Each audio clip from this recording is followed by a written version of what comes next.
તેલ ગરમ થાય પછી 1 ચમચી રાઈ, પછી હિંગ, જીરું, અજમો, હળદર નાખીને લસણ ડુંગળી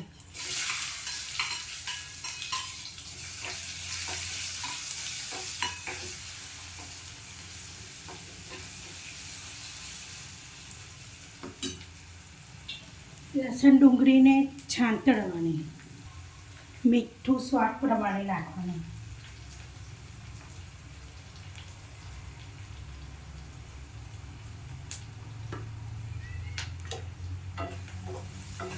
નાખીને થોડી વાર હલાવવાનું. ડુંગળી સોફ્ટ થઈ જાય પછી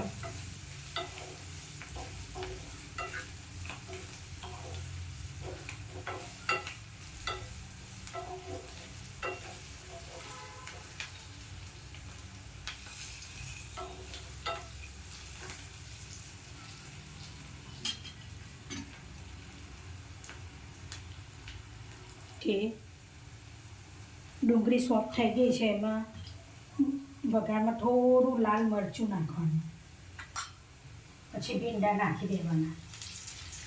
ભીંડા મીડિયમ સાઈઝમાં કાપીને પછી હલાવી દેવાનું.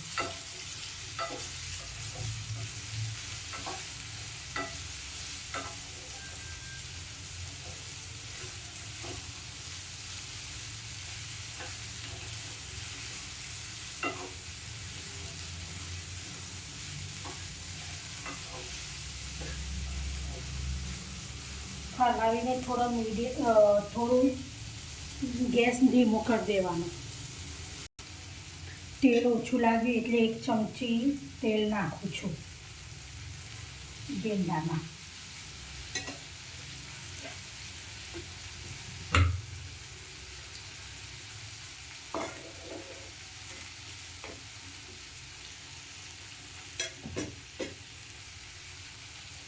તેલ નાખીને થોડી વાર હલાવું.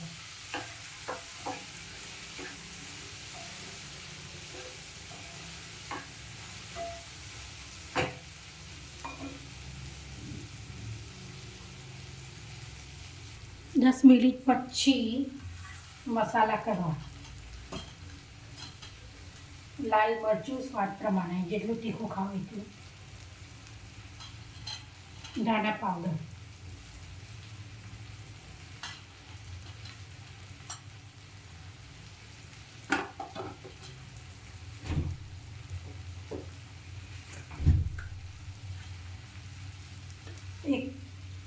અડધી ચમચી કિચન કિંગ મસાલો,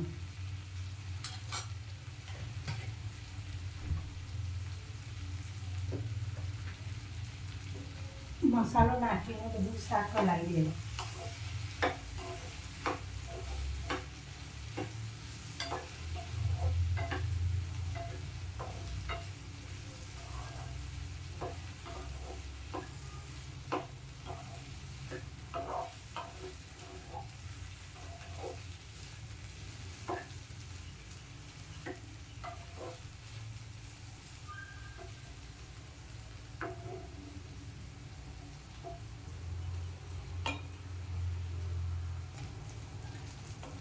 પંદર મિનિટ પછી ભીંડામાંથી તેલ છૂટું પડી ગયું છે.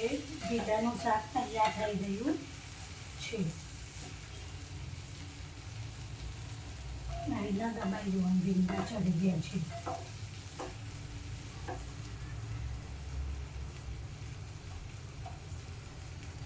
બે મિનિટ ચડવા દો. 2 મિનિટ ચડી ગયું પછી હવે ગેસ બંધ કરવાનો છે.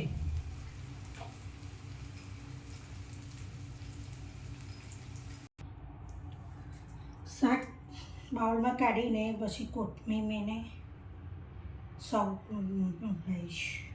કોથમીર નાખી છે. નેક્સ્ટ વિડીયોમાં સબસ્ક્રાઈબ, લાઈક, બેલ બટન